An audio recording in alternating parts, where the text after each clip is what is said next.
दोस्तों नमस्कार। पिछले 2-3 वीडियो से जो रूस और यूक्रेन के बीच तनातनी चल रही है उसके बारे में मैंने जो भी कुछ कहा था या जो भी वीडियो बनाए थे आज वो सत्य हो गया है।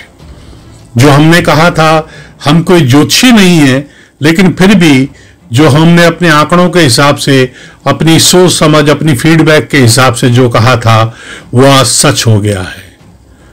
रूस और यूक्रेन संघर्ष अब एक बहुत ही खतरनाक मोड़ पर पहुंच गया है।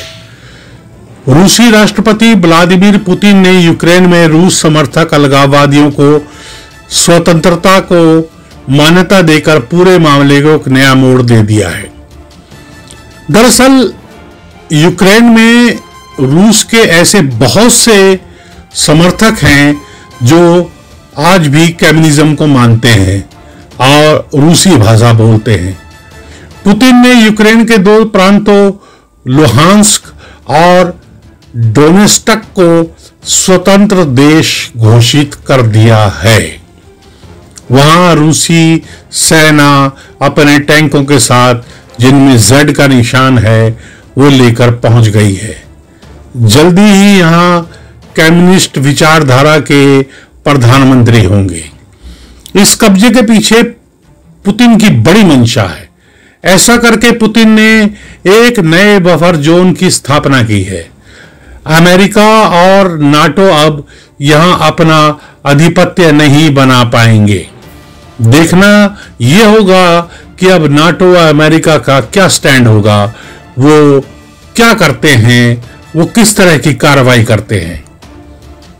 बातें तो उन्होंने बहुत बड़ी बड़ी की हैं कि ये महायुद्ध हो जाएगा और ये हो जाएगा, लेकिन अब देखना होगा कि ये करते क्या हैं। यूक्रेन पर पुतिन की बड़ी चिंता ये है कि यूक्रेन नाटो की एक कॉलोनी बन गया है। रूसी राष्ट्रपति व्लादिमीर पुतिन ने यूक्रेन में रूस समर्थक अलगाववादियों की स्वतंत्रता को मान्यता देना एक बड़ी कूटनीतिक योजना का हिस्सा माना है। पुतिन ने यूक्रेन के 2 प्रांतों लुहांस्क, डोनेस्टक को स्वतंत्र देश घोषित करते हुए पूरे मामले को उलझा दिया है। अब इस तरह से यूक्रेन अलग थलग पड़ गया है और अब नाटो भी स्वतंत्र देशों में कुछ नहीं कर सकता। उन्होंने युद्ध के बजाय नाटो और अमेरिका को एक नई समस्या में डाल दिया है। इसके पीछे पुतिन की बड़ी मंशा है। ऐसा करके पुतिन ने एक नए बफर जोन की स्थापना की है। उन्होंने कहा, दरअसल यूक्रेन में नाटो और अमेरिका का जिस तरह से दखल बढ़ रहा था, उससे पुतिन को बहुत ज्यादा चिंता थी।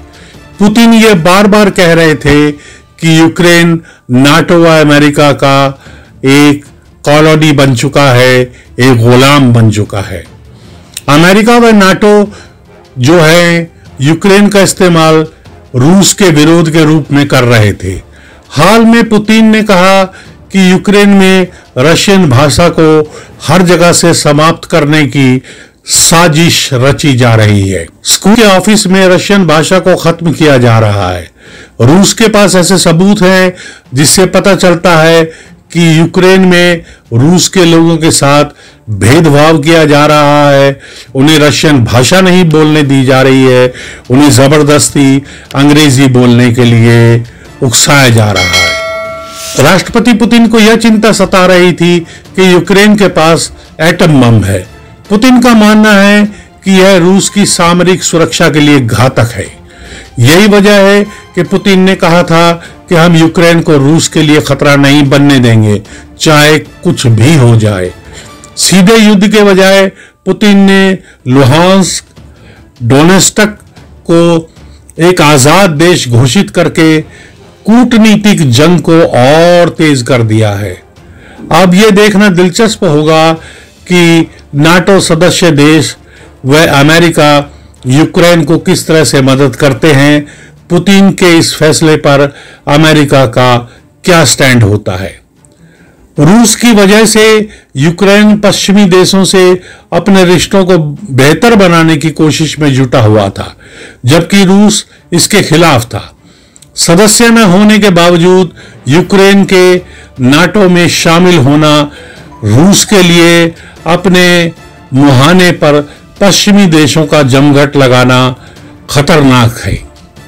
ये लड़ाई दरअसल कम्युनिज्म और सो कॉल्ड डेमोक्रेसी की है, जो अपने हिसाब से दुनिया को चलाना चाहती है।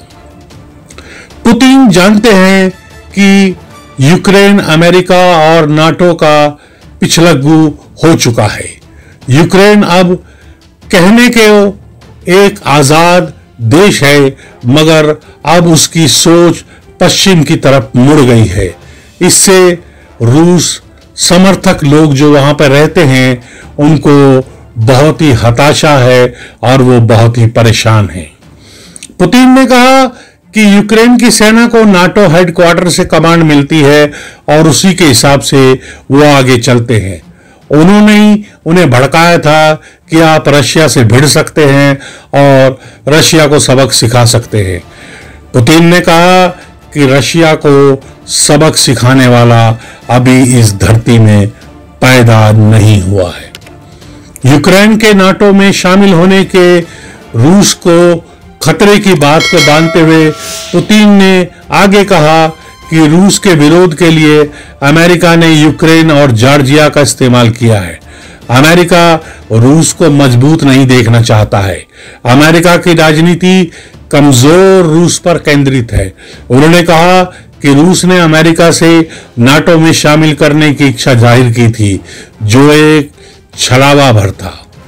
रूस यूक्रेन संकट के बीच संयुक्त सुरक्षा परिषद यानी नाटो की आपात बैठक अभी चल रही है।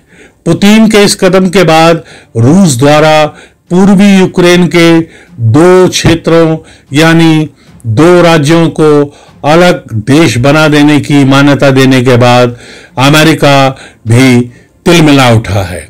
अमेरिका में वैसे भी जब डेमोक्रेट आए हैं उनकी नीति ढुलमुल ही रही है। ओबामा के समय भी रूस ने क्रीमिया पर कब्जा कर लिया था। बिडेन तो अब तक के अमेरिका के सबसे कमजोर राष्ट्रपति साबित हो रहे हैं। आज अमेरिका के लोग ट्रंप को याद कर रहे हैं। तमाशा तो देखिए कि अमेरिकी राष्ट्रपति जो बाइडेन ने एक कार्यकारी आदेश पर हस्ताक्षर कर दिए, जिसके तहत अमेरिकी नागरिक और व्यापारी रूस और यूक्रेन के क्षेत्रों में किसी तरह का निवेश, कारोबार और वित्तीय सहायता नहीं कर पाएंगे। कार्यकारी आदेश पर हस्ताक्षर करते हुए बाइडेन ने लिखा कि मैंने रूस को अंतर्राष्ट्रीय कानून के घोर उल्लंघन से रोकने के लिए इस कार्यकारी आदेश पर हस्ताक्षर किए हैं। बाइडेन ने आगे कहा कि मिन्स्क समझौतों के तहत रूस की प्रतिबद्धताओं से यूक्रेन की शांति, स्थिरता, संप्रभुता और क्षेत्रीय अखंडता को खतरा है। इसके अलावा रूस के इस कदम से संयुक्त राष्ट्र की सुरक्षा और विदेश नीति के लिए एक असामान्य और असाधारण खतरा पैदा हो गया है।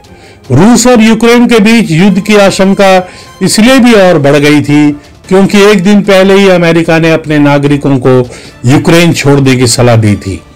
भारत अभी भी एक संतुलित स्थिति बनाकर चल रहा है, मगर अगर ये युद्ध भड़का तो भारत को भी कोई तो स्टैंड लेना ही पड़ेगा। भारत के चाणक्य मोदी इनका तोड़ जरूर निकालेंगे और उन्होंने इस पर दिमाग लगाना शुरू कर दिया है। भारत के बहुत सही दावे ये हैं, यानी पीओके पर आज तक यूएनओ या नाटो ने क्या किया? कुछ भी नहीं किया। भारत को भी एक न एक दिन पीओके ऐसे ही खाली करवाना पड़ेगा। अगर ये युद्ध भड़का तो भारत भी पीओके पर हमला कर सकता है और उसे आजाद करवा सकता है।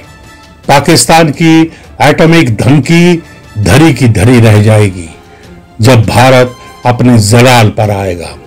भारत अब रुकने वाला नहीं, ये सारी दुनिया और पाकिस्तान भी जानता है, समझता है, क्योंकि यहां पर मोदी है और मोदी है तो सब कुछ संभव है।